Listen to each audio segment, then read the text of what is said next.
Ok, bienvenue à tous et bienvenue sur le podcast Sport Santé Nutrition. Je m'appelle Médéric, je suis coach sportif et tous les dimanches je te permets de te remettre en forme et de te transformer physiquement tout en prenant soin de ta santé grâce au sport et à la nutrition. Et aujourd'hui, nouvel épisode sur la nutrition. J'ai fait les mythes sur le sport la semaine précédente, là je vais faire les mythes sur la nutrition cette semaine où je vais te parler justement des mythes que tu as certainement déjà entendus sur internet, que tu as déjà entendus peut-être dans ton entourage ou dans des professionnels de santé peut-être même. Et voilà, et je vais essayer de voir ces mythes-là et t'expliquer pourquoi c'est des mythes qui ont été débunkés, qui ont été désapprouvés par la science, par les études et choses comme ça, et aussi par mon expérience empirique en matière aussi de sport et nutrition pour certains.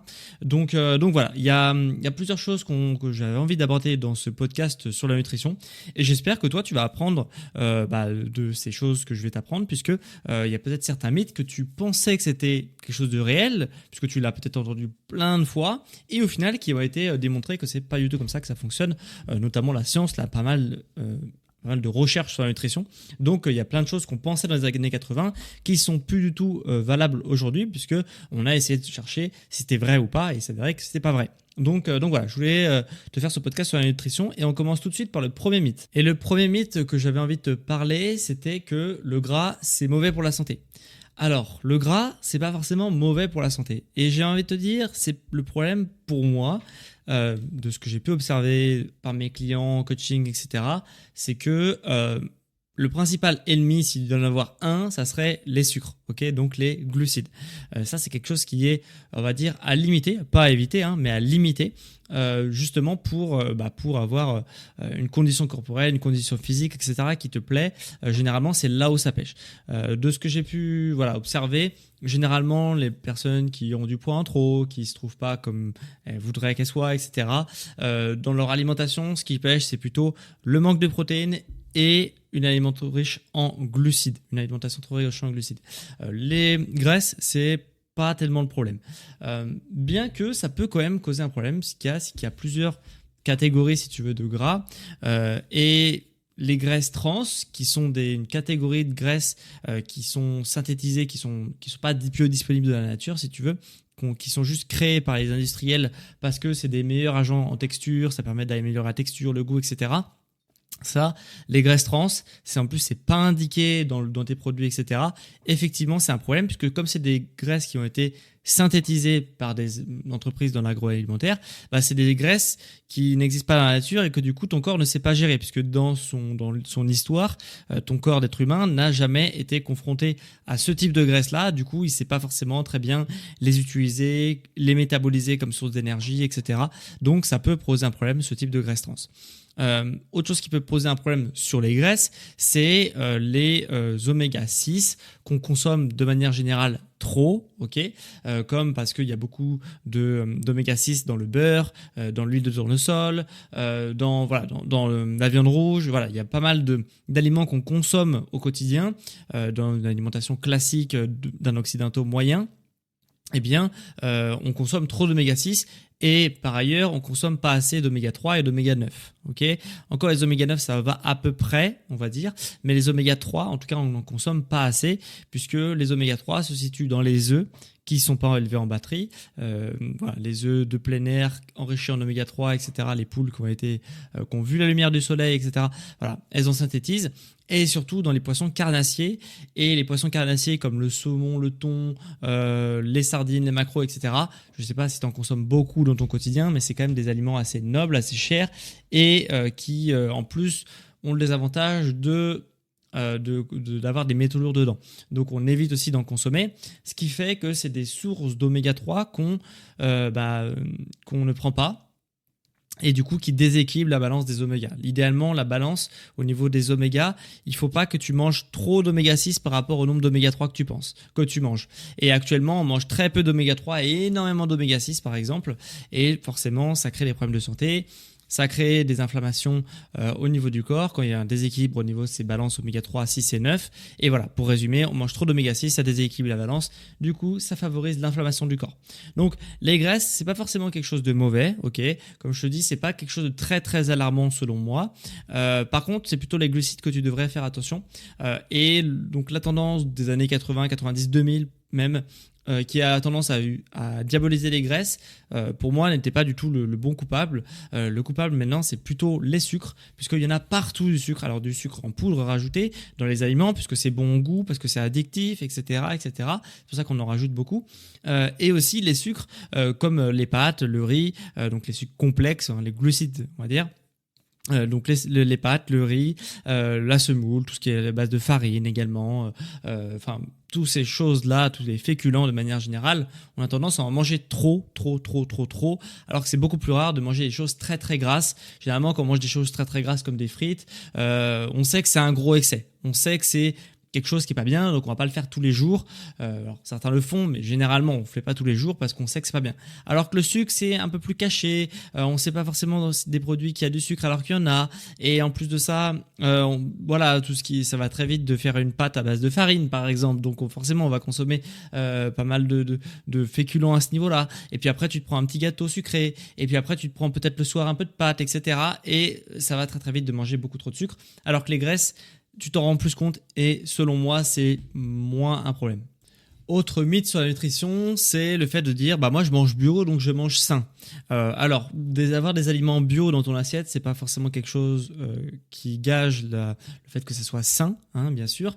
Je te donne par exemple un exemple et là je pense surtout à tous ceux qui sont végétariens, véganes, etc. et qui du coup consomment que des aliments d'origine végétale et du coup qui vont vachement être alertes sur les sujets de bio, etc., d'OGM, etc. Donc ils font vachement gaffe à ça.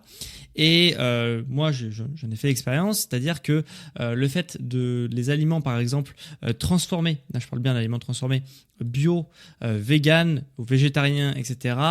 Type par exemple, tu vois, tu as des saucisses végétariennes à griller, etc. Quand tu regardes derrière la composition des aliments, c'est une catastrophe. C'est quelque chose qui est vraiment très très mauvais sur la santé. C'est beaucoup trop. Donc déjà, il y a des acides gras trans, comme je te l'ai expliqué tout à l'heure. En plus de ça, il y a énormément de sel, c'est totalement déséquilibré en termes de sucre aussi, ce qu'il y a à l'intérieur, mais quand tu regardes le paquet de ton aliment, ça va être marqué bio. Okay, donc tu peux dire oui bio c'est végétal donc c'est quelque chose qui est sain. En fait pas du tout. Donc il faut vraiment faire très attention au tableau derrière hein, qui t'explique un petit peu comment est consommé le produit. Regardez aussi la liste des ingrédients pour les produits transformés et même pour les produits bruts. Bio ne va pas forcément dire que c'est un produit sain. Tu peux très bien te faire je sais pas moi tu peux très bien te faire une ratatouille avec que des aliments bio. Ok, une grosse plâtrée de semoule avec parce que voilà t'aimes bien la ratatouille et la semoule et en fait tu vas croire que tu manges sainement parce que tout va être bio dans ton assiette mais en fait en réalité la quantité de féculents que tu apportes justement avec ta semoule bio, ok, eh bien ça va complètement te déséquilibrer ton apport calorique de la journée, ça va te faire exploser ta balance au niveau des glucides et au final tu vas prendre du poids et tu vas pas comprendre parce que tu te dis bah ouais pourtant moi je fais vachement gaffe à la qualité etc. Mais en fait il y a aussi la quantité de ce que tu manges. Donc le bio ne veut pas forcément dire sain. Le bio transformé ne veut pas non plus et surtout pas même dire sain, puisque généralement on rajoute beaucoup d'agents texturants, des choses pour améliorer la saveur, etc., pour donner du goût aux choses qu'on a envie de donner, hein, notamment dans les produits vegan où on essaie vraiment de tromper un petit peu le palais du client pour justement lui faire croire qu'il mange une saucisse végétale, alors que en fait effectivement, c'est une saucisse végétale, mais c'est une saucisse qui a été tellement transformée avec tellement de choses, d'arômes, de synthèse, etc., qu'au final, il n'y a plus rien de bio. Mais le label bio peut justement se mettre sur ce produit-là et te tromper le consommateur. Donc ça, c'est un problème. Donc bio ne veut pas forcément dire sain, ça peut vouloir le dire. Hein. Je ne dis pas que ça ne veut jamais le dire, mais en tout cas, c'est pas un argument qui dit que tu manges sainement. Voilà, donc très important de faire attention à la distinction. Autre mythe sur la nutrition, c'est le fait de faire une détox. C'est que je fais une détox parce que mon foie, il a un petit peu encrassé. Voilà, je fais une détox à base de tisane, à base d'asperges, à base de toute chose qui est généralement diurétique. Et du coup, ça suppose que le corps aurait besoin de se purger, de te détoxifier de toutes les toxines qu'il a à l'intérieur, etc., etc. Alors, les gens qui te vendent ça, généralement, ils te vendent aussi une perte de poids associée, etc. Effectivement, hein, quand tu prends que des trucs diurétiques ou laxatifs, effectivement, tu vas perdre du poids, ok, sur la balance, mais tu vas pas forcément perdre du gras.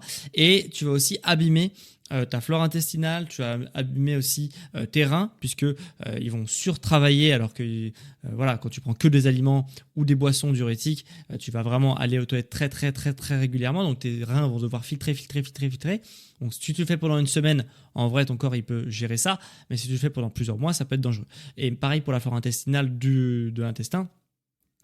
Eh bien ça peut être dangereux également d'avoir quelque chose de très agressif, très laxatif et du coup qui te purge pour le coup, mais tu te purges aussi de tous les trucs qui sont bons pour le corps. Donc faut faire attention à ça.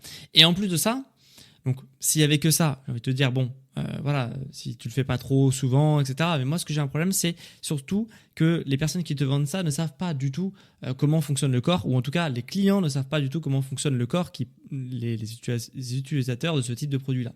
Parce qu'en fait, ça signifierait que le corps a besoin de se enlever les toxines qu'il a à l'intérieur, puisque le foie serait encrassé. Le foie, c'est pas un filtre. Le foie, c'est plus une usine de transformation. C'est-à-dire que quand tu as des toxines qui vont arriver dans le corps, ils vont passer par le foie. Ça, c'est quelque chose qui est vrai. Et le foie, lui, c'est pas un filtre qui retient les toxines et qui les garde à l'intérieur du foie. Non, ça fonctionne pas comme ça. C'est le foie, il est composé de énormément de nutriments, de micronutriments, etc. Qui va justement, son rôle, c'est qu'il y a une toxine qui arrive dans le foie, il se dit, ok, ce truc-là, il est dangereux, comment je vais faire pour l'évacuer avec ce que j'ai à disposition en termes de micronutriments, etc., ou de molécules, comment je vais faire pour l'enlever sa toxicité et le faire évacuer du corps. Voilà. Donc, ce que tu comprennes, c'est que le foie, il ne retient rien en son sein. Il transforme quelque chose de nocif en quelque chose de paisible, pas du tout agressif pour le corps, et il va le rejeter. Donc en fait, il n'y a pas besoin de le purger, puisqu'en fait, il se purge automatiquement une fois qu'il a transformé quelque chose qui n'était pas bon en quelque chose de bon, ou en quelque chose de normal, en tout cas. Donc voilà, il n'a pas besoin d'être purgé. Donc tous les trucs où on te dit que ça va te détoxifier, détoxiquer, je sais pas comment on dit, mais en tout cas, voilà, c'est n'importe quoi. Le corps ne fonctionne pas comme ça. Le foie n'est pas un filtre. Le foie est une usine. Une fois qu'il a transformé son truc, il renvoie le truc transformé autre part. Et il retient rien en son sein, donc il n'y a pas besoin de le purger, puisqu'il se purge tout seul une fois que le truc est transformé. Donc voilà, je pense que tu as compris un peu comment ça fonctionnait. En tout cas, pas de détox, c'est dangereux pour les reins, pour le côlon, et en plus, on te ment puisqu'on n'a pas besoin de détox. Quatrième mythe sur la nutrition, c'est qu'il ne faut pas faire de repas copieux le soir. Ça, c'est vraiment, ça perdure depuis des années. Il n'y a pas de consensus scientifique sur ce sujet. On ne peut pas affirmer l'inverse. On ne peut pas affirmer qu'à 100%, ça ne te fera pas grossir de changer lors de tes repas. Et on ne pourra pas affirmer à 100% que le fait de manger un repas copieux le soir, ça te fasse grossir. Je pense qu'il n'y a pas de consensus parce que moi, personnellement, pour avoir vu les études, il y a des études qui disent que oui et d'autres qui disent que non. Donc, s'il n'y a pas de consensus, c'est que ça n'a pas d'impact, tout simplement. Il y a assez de recherches sur le domaine pour te dire que voilà, si tu n'as rien observé de concluant, c'est que ça n'a pas d'impact. Ça va dépendre de l'individu, ça va dépendre de pas mal de facteurs, mais en tout cas, ce n'est pas un facteur déterminant. Moi, ce que je crois, et ce que je suis même sûr, puisque ça, pour le coup, il y a des études qui le démontrent, pas comme ça, mais qui le démontrent quand même, c'est que le timing de la digestion avec l'heure du coucher, là, oui, ça c'est très important. C'est-à-dire que si tu manges un gros repas le soir et que tu vas te coucher une heure après, effectivement, ce gros repas ne va pas être digéré et va empiéter sur la qualité de ton sommeil. Et le fait d'avoir un sommeil de mauvaise qualité, où tu vas te réveiller dans la nuit, où tu vas te réveiller fatigué le matin, ça, oui, ça va avoir un impact sur la prise de poids ou non. Parce que si tu ne te réveilles pas en forme, ça a été prouvé aussi que tu te diriges vers des solutions qui sont plus sucrées, plus grasses, vers des choses qui sont très caloriques. Tu n'as aussi pas envie de faire ton sport, tu n'as aussi pas envie de bouger dans la journée, tu es moins concentré moins longtemps dans ta journée, donc tu brûles aussi moins de calories par rapport à ça. Donc au final, sur plein d'aspects, tu vas aussi plus irritable, etc. Donc ça c'est plus pour le côté social, mais ça va jouer sur ta qualité de vie, on va dire. Mais en tout cas, voilà, c'est plutôt vis-à-vis de ça que le fait de manger un gros repas et de se coucher juste après, c'est pas bon. Si tu manges un gros repas copieux, voilà, ça c'est mon avis, même si, comme je te dis, il n'y a pas d'études scientifiques qui vont te dire 100% oui ou 100% non. C'est mon avis, là, pour le coup. Mais si tu manges un gros repas le soir et que tu attends 3 heures, le temps que ta digestion se termine, ou en tout cas soit à 90% terminée, ça n'aura pas d'impact du coup sur la qualité de ton sommeil, donc du coup tu n'auras pas d'impact sur le fait de manger un gros repas le soir. Ok, voilà. Si par contre tu dois te coucher juste après et que tu peux faire le choix de justement choisir un repas qui est léger ou pas léger, effectivement, mange quelque chose peut-être avec un peu moins de protéines, un peu moins de graisse, et dans ces cas-là, ce sera peut-être plus facile à digérer pour ton corps, et du coup, tu pourras te coucher relativement rapidement après. Alors une demi-heure après, ça ne sera pas digéré, mais si tu attends peut-être 1 heure et demie, peut-être ou 2 heures, eh bien ton repas va être digéré si tu as mangé un repas léger. Et dans ces cas-là, ça ne va pas empiéter la qualité de ton sommeil et du coup, ça va te faire prendre du poids. Mais en tout cas, il n'y a pas d'amalgame à trouver à ce niveau-là. C'est-à-dire que si tu as envie de manger un gros repas le soir, tu peux le faire. Par contre, il faut que ta soirée continue un petit peu derrière et attendre justement au moins 3 heures pour être couché. Voilà, ça c'est mon avis. Et en tout cas, comme la science ne dit pas un truc ferme, donc je te donne mon avis sur ce sujet-là. En tout cas, il ne faut pas affirmer qu'il y a plein de gens qui se privent de manger des repas à base de glucides le soir parce que soi-disant ça fait grossir, etc. Machin truc. Non, tu as autant de chances que ça se fasse grossir que pas grossir. C'est le timing du coucher qui est important.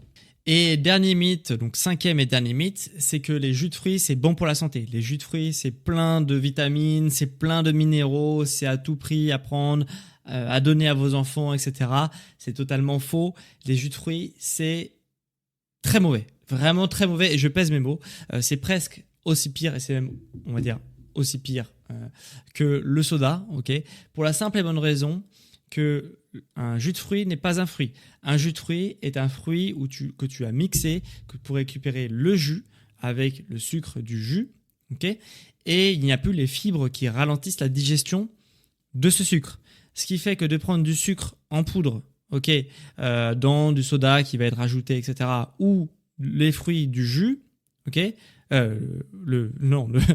le sucre du jus de fruits, pardon, c'est la même chose. Donc dans les deux cas, si tu prends une canette de soda et que tu prends un jus de fruits, la prochaine fois que tu vas dans un supermarché, tu fais la différence, tu prends une canette de soda, un jus de fruits, tu retournes, tu regardes la quantité de glucides qui est à l'intérieur, la quantité de sucre qui est à l'intérieur. Tu verras que c'est à peu près la même chose. Et dans ton corps, ça se passe exactement de la même manière. C'est-à-dire que dans le fruit et dans le fruit, normalement, il y a des fibres qui ralentissent la digestion. Donc, pour le coup, le fruit le sucre du fruit, quand il y a encore son enveloppe, les fibres, etc., que tu ne les as pas encore mixées, le sucre va arriver progressivement dans le sang puisqu'il y a les fibres qui ralentissent la digestion. À partir du moment où tu mixes ces fibres-là, il n'y a rien qui va ralentir la digestion. Donc, là, ça va faire une bombe de sucre d'un coup dans ton sang, et ce qui est totalement comparable au soda. Ok, les sodas, c'est exactement la même chose. C'est pour ça que c'est pas bon. Hormis le coca qui a un effet très agressif sur les tissus de ton corps, sur les dents, etc.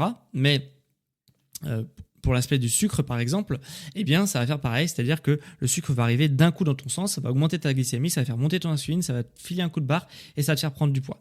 Voilà, donc ça, c'est pas bon. Et les jus de fruits, ça fonctionne pareil. Et pour ceux qui se disent, oui, mais par contre, le jus de fruits, il y a des vitamines en plus. À savoir que les vitamines, il y a énormément de vitamines, pas toutes, mais énormément, qui se détruisent presque instantanément.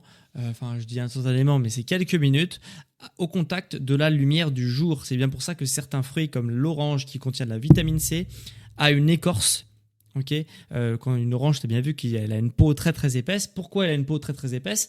Tout simplement pour préserver ses nutriments. La nature est bien faite, ça s'appelle la sélection naturelle, c'est-à-dire que la nature s'adapte à son environnement pour qu'elle vive à l'intérieur de son environnement. Du coup, l'orange a une écorce qui est assez épaisse pour préserver la vitamine C qui est à l'intérieur de l'orange. À partir du moment où tu enlèves l'écorce de l'orange, il faut consommer ton orange rapidement, puisque sinon tu n'auras plus de vitamine C dans l'orange, tout simplement. Donc à partir du moment où tu enlèves l'écorce, que tu presses l'orange et que tu te fais un jus d'orange, tu n'as plus de vitamine C puisque c'est au contact de la lumière du soleil. Ton jus de fruit, tu vas pas mettre l'écorce autour de ton jus de fruit, donc tu as bien compris que tu n'avais plus de vitamine C dedans. Et en plus de ça, tu n'as plus non plus les fibres de l'orange qui te permettent, le petit squelette de l'orange, tu as une petite peau à l'intérieur qui permet de faire des quartiers, etc. Ça, c'est des fibres en fait. Et ces fibres-là ralentissent la digestion. Donc si tu les mixes, tu n'as plus ce phénomène de digestion lente et du coup le sucre arrive d'un coup. Donc voilà, j'espère pas fait trop long sur le sujet. J'en ai déjà parlé dans d'autres podcasts. Mais c'est un petit rappel qui ne mange pas de pain, je pense, parce qu'il y a beaucoup qui font l'erreur. Voilà, c'est du marketing, on va te dire qu'il y avait de la vitamine C dedans, etc. Alors certes, au moment où ça a été mis en bouteille, peut-être qu'il y avait encore de la vitamine C dedans. Au moment où toi tu l'achètes, peut-être quelques semaines, quelques mois après, il n'y a plus aucune vitamine C dedans.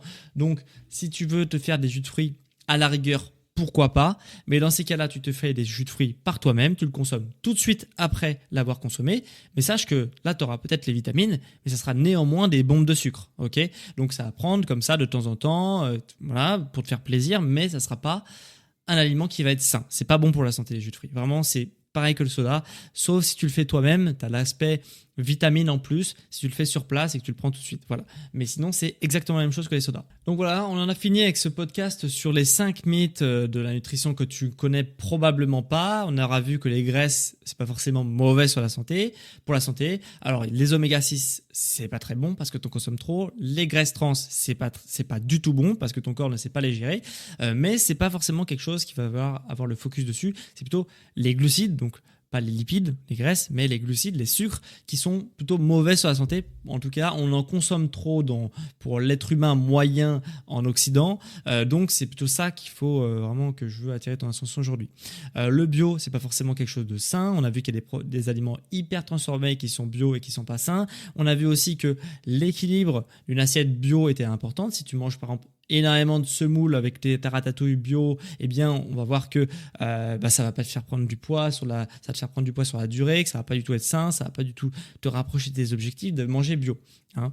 Hormis la quantité de micronutriments, je l'ai pas dit, mais effectivement, dans le bio, normalement, il y a une quantité de micronutriments, donc de vitamines et de minéraux, qui est plus élevée qu'un aliment qui n'est pas bio. Donc ça, c'est toujours à prendre, mais ça ne veut pas dire sain, puisque effectivement, ça peut quand même, si tu déséquilibres tout ça, te causer des problèmes de santé.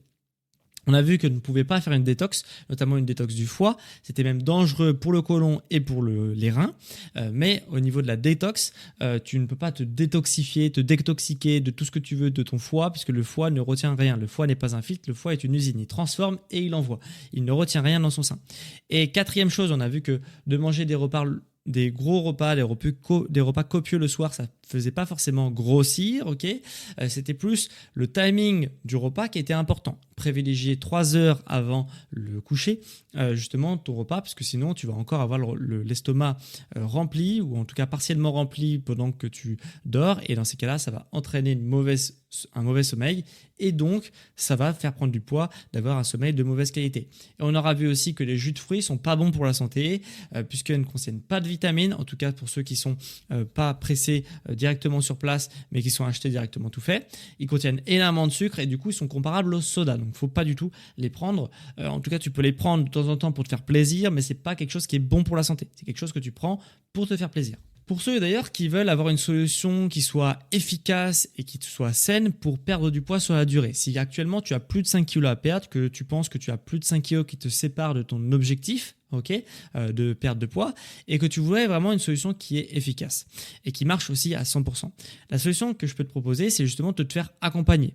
Le fait de te faire accompagner, ça va te permettre d'avoir un plan nutritionnel, ça va te permettre d'avoir un plan sportif, donc des séances de sport qui soient personnalisées pour toi, pour ton niveau, pour le temps que tu disposes, pour ce que tu aimes faire, etc. Donc ça, forcément, ça va te octroyer beaucoup plus de résultats que des solutions toutes faites, des programmes tout faits sur Internet qui sont adaptés à tout le monde et donc à personne, et certainement pas à ton objectif.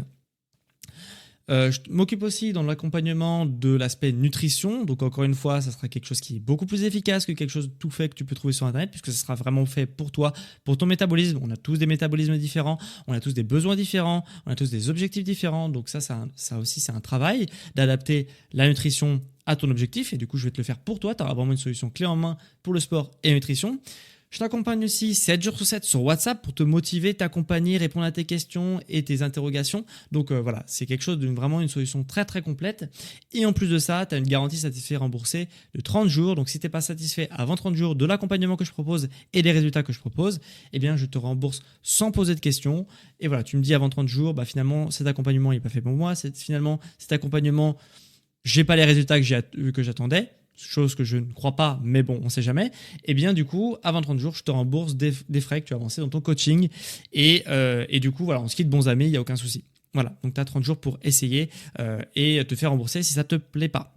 Voilà, pour ceux qui voudraient qui seraient intéressés pour cet accompagnement, tu peux te rendre directement par le lien en description. Tu as un petit lien en description qui te renvoie vers un questionnaire qui me permettra de préparer ton premier bilan en visio offert, de 30 minutes. Sur lequel tu me présenteras ta situation et je te présenterai ma solution à tes problèmes et à mon accompagnement tout simplement. Donc voilà, donc ça c'est le lien en description ou alors sur mon site sportsanténutrition.com, tu tapes sport santé nutrition sur Google, premier lien et après tu te laisses guider et aussi tu pourras remplir le questionnaire pour préparer le bilan offert et tu auras mon rendez-vous qui sera directement en ligne. Donc tu pourras prendre rendez-vous si ça t'intéresse. D'ailleurs, si tu as apprécié l'épisode de ce podcast et que tu aimes bien mes podcasts de manière générale, eh bien ce que je t'invite à faire, et tu peux pas savoir à quel point ça soutient l'entreprise, le podcast, mon travail, etc., de mettre un avis 5 étoiles sur la plateforme que tu es en train de m'écouter. Si tu m'écoutes depuis Spotify, tu peux évaluer mon émission avec 5 étoiles, ça me permet de donner un boost de visibilité. Là actuellement, je suis dans le top 200 France de tous les plus gros podcasts français. Donc merci à ceux qui justement me boostent en visibilité en mettant 5 étoiles sur les différentes applications de podcast. Donc si tu m'écoutes depuis Spotify, tu peux mettre une évaluation, tu peux aussi commenter l'épisode du jour, si tu as des questions, si tu as des trucs à me dire, tu peux commenter directement sur Spotify. Et sur ceux qui m'écoutent depuis Apple Podcast, qui est la deuxième grosse application de podcast, pour ceux qui ont un iPhone, tu peux aussi donc évaluer mon podcast et écrire un avis sur l'émission. Comme par exemple Amandine SLD qui m'a écrit « Un plaisir de s'instruire pendant mes sorties, merci pour les infos et l'inspiration ». Merci à toi Amandine d'avoir commenté et d'avoir donné un avis sur l'émission. Sache que ton avis me permet vraiment de remonter dans les applications de podcast. Donc merci à toi et merci à tous ceux qui le feront pendant la semaine où j'ai envoyé le podcast. En tous les cas, c'était vraiment un plaisir de te faire ce podcast sur les 5 mythes sur la nutrition que tu ne connais probablement pas. En tout cas, maintenant tu les connais. Et on se retrouve quant à moi dimanche prochain à midi pour un prochain épisode sur le sport, la santé et nutrition. Sur les sportifs intelligents.